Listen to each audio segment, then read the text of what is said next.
Lundi 27 mars 2023, Jésus gagne, Satan perd. nous vous accueillons de nouveau sur votre chaîne, l'aventure dans la parole. Vous êtes peut-être en voiture, Dans le train ou dans le métro, ou à l'extérieur, ou encore chez vous. nous souhaitons que Dieu nous accorde paix et grâce en ce jour. Et nous vous invitons à participer avec nous pour répandre ce message en cliquant sur le pouce, Et en vous abonnant pour recevoir les notifications de chaque jour. en laissant des commentaires sur ce que vous avez compris et appris et en partageant le lien avec vos contacts.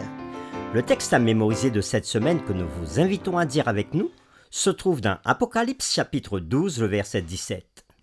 Et le dragon fut irrité contre la femme, et il s'en alla faire la guerre au reste de sa postérité, à ceux qui gardent les commandements de Dieu et qui ont le témoignage de Jésus-Christ. Nous le redisons ensemble, Apocalypse chapitre 12, le verset 17.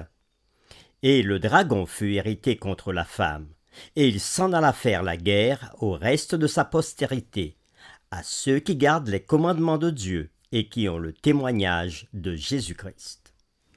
Pourquoi Apocalypse chapitre 12 est-il une introduction appropriée au message des trois anges, en particulier au vu du conflit à venir au temps de la fin? En quoi Apocalypse chapitre 12 est-il rassurant pour vous personnellement dans les tentations et les épreuves que vous affrontez quotidiennement? Qui se lève pour lui obéir. Dieu a une armée qui se lève pour le servir.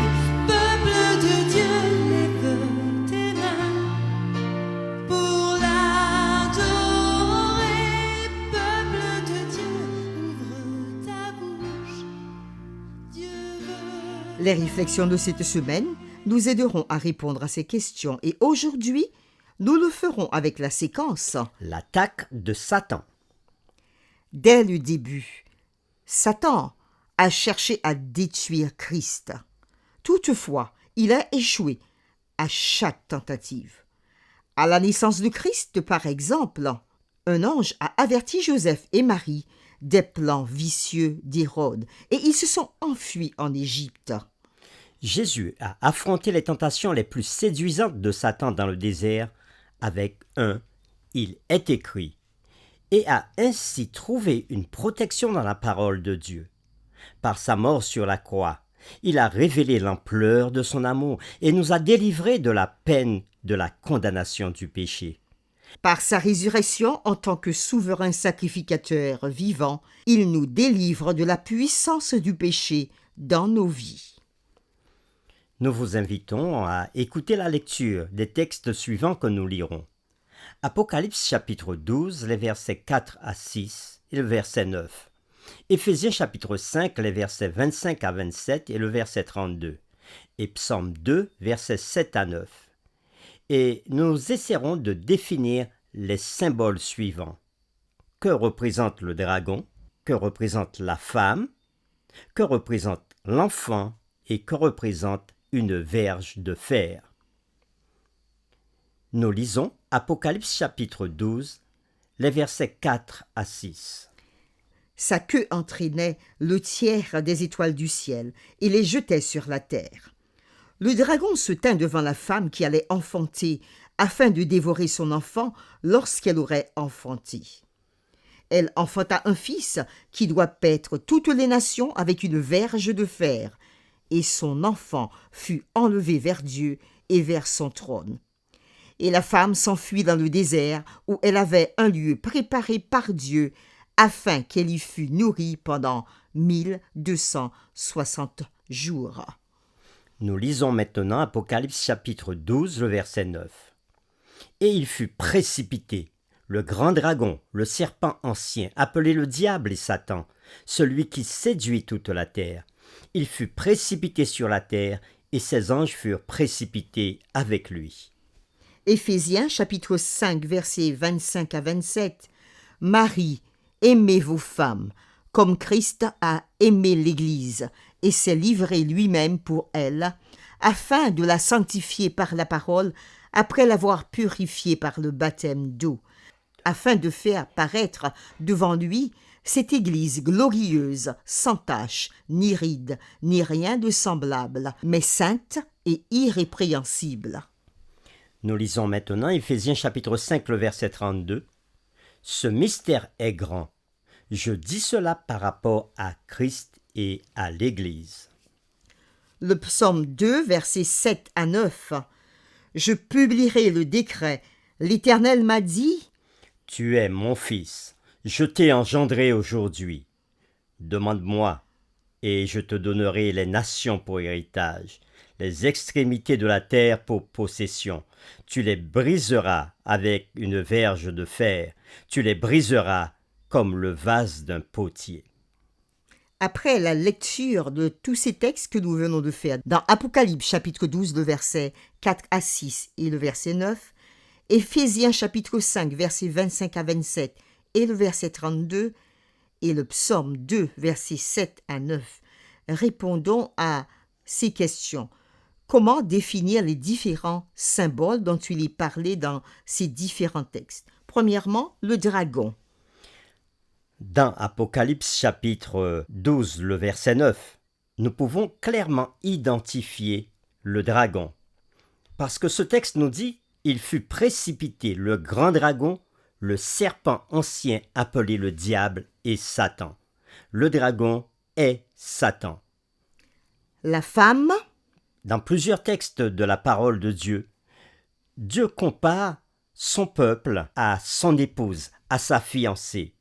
Et dans Éphésiens chapitre 5, les versets 25 à 27 et le verset 32, l'apôtre Paul fait un parallèle entre les hommes et les femmes dans leur foyer et Dieu et son Église comme étant son épouse. Donc, nous pouvons identifier la femme dans ce texte comme étant l'épouse de Dieu, donc l'Église. L'enfant. À travers le psaume 2, versets 7 et 9, le texte dit « L'Éternel m'a dit, tu es mon fils, je t'ai engendré aujourd'hui. » Et nous savons que Jésus-Christ a été souvent appelé dans le Nouveau Testament « Fils de Dieu ». Donc nous pouvons identifier Jésus-Christ comme étant le Fils de Dieu. L'auteur de l'Épître aux Hébreux, dans Hébreux chapitre 1er, le verset 5, reprend à nouveau ce psaume en disant ceci.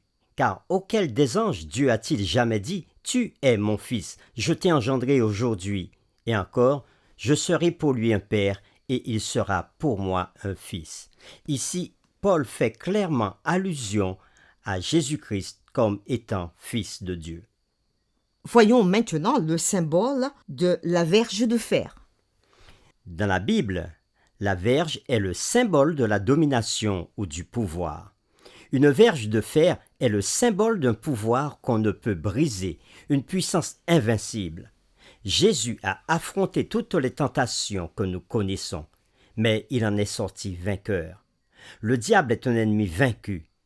Christ a triomphé de lui par sa vie, sa mort et sa résurrection. Puisque Jésus a déjà vaincu le diable sur la croix du Calvaire, nous pouvons nous aussi être victorieux. La victoire de Christ sur Satan a été complète, mais le grand conflit entre Christ et Satan n'est pas encore terminé. Néanmoins, lorsque nous acceptons par la foi ce que Christ a fait pour nous, notre dette du péché est annulée et nos péchés sont pardonnés. Nous sommes parfaits devant Dieu, couverts de la justice de Christ. Comme l'écrit Paul, nous sommes trouvés en lui, non avec ma justice, celle qui vient de la loi, mais avec celle qui s'obtient par la foi en Christ, la justice qui vient de Dieu par la foi. C'est ce que Paul nous dit dans Philippiens chapitre 3, le verset 9. Si nous sommes pardonnés, il n'y a rien dont nous puissions être accusés. Je reprends, si nous sommes pardonnés par Dieu, il n'y a rien dont nous puissions être accusés. Personne ni aucune puissance ne peuvent nous accuser. Jésus a conquis et vaincu pour toujours ce que le péché et le mal pouvaient lui faire de pire. Il a pris le dernier assaut contre le mal et l'a vaincu. Lorsque nous acceptons Jésus par la foi, sa victoire est nôtre. Pour terminer, méditons sur cette pensée. Pourquoi l'assurance du salut, en raison de la victoire de Christ sur Satan, est-elle si cruciale pour nous? Comment ce que Paul a écrit dans Philippiens chapitre 3, le verset 9, peut-il correspondre à notre expérience? Je reprends ce qui était dit dans Philippiens chapitre 3, verset 9. « Trouvez en lui, non avec ma justice, celle qui vient de la loi, mais avec celle qui s'obtient par la foi en Christ, la justice qui vient de Dieu par la foi. » Nous vous invitons à prier avec nous. Nous voulons te louer, te rendre grâce et gloire, Seigneur.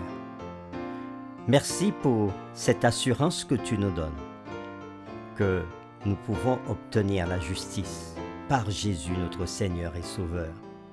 Parce qu'il a donné sa vie pour nous, il a payé le prix pour que nous soyons sauvés. Nous voulons te remercier pour ces différents symboles que tu nous as permis de comprendre aujourd'hui. Comprendre à travers le livre d'Apocalypse. Qui est le dragon? C'est Satan. La femme, qui est l'Église pure. L'enfant, qui est Jésus-Christ. Et la verge de fer, qui est le pouvoir de Jésus, le symbole de la puissance de Jésus. Mais la puissance de Jésus a été obtenue parce qu'il a vaincu Satan lors de la tentation dans le désert et par toute forme de tentation quand il était sur terre. Il a obtenu cette victoire pour nous aussi à la croix lorsqu'il a donné sa vie pour nous. Et il nous dit aujourd'hui qu'avec lui, nous sommes victorieux. Non pas par notre propre force, mais parce que nous acceptons sa justice. Alors Seigneur, béni sois-tu pour tout ce que tu as fait pour nous à travers Jésus-Christ, notre Seigneur et Sauveur. Et permets à chacun d'entre nous, à chaque auditeur, d'accepter cette justice de Jésus aujourd'hui dans sa vie pour être aussi victorieux. Nous t'avons prié au nom de Jésus. Amen.